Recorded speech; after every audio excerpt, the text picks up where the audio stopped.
शून्य आणि वर्तुळ दिसायला सारखे असले तरी दोघांमध्ये फरक आहे. शून्यात आपला एकटेपणा असतो आणि वर्तुळात आपली माणसं असतात. त्या व्यक्तीसोबत कधीच खोटं बोलू नका जी व्यक्ती तुमच्या खोटं बोलण्यावर सुद्धा विश्वास ठेवते.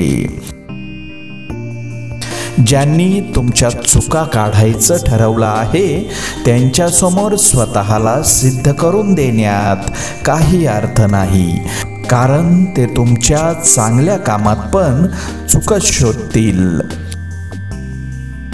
काही वेळेस काही बोलण्याचा हिशोब जागेवरच करायला लागतो, नाहीतर त्या बोलण्याची मनात उधारी वाढायला लागते. त्या उधारीचा मनाला त्रास होऊ नये म्हणून रोखठोक वागा.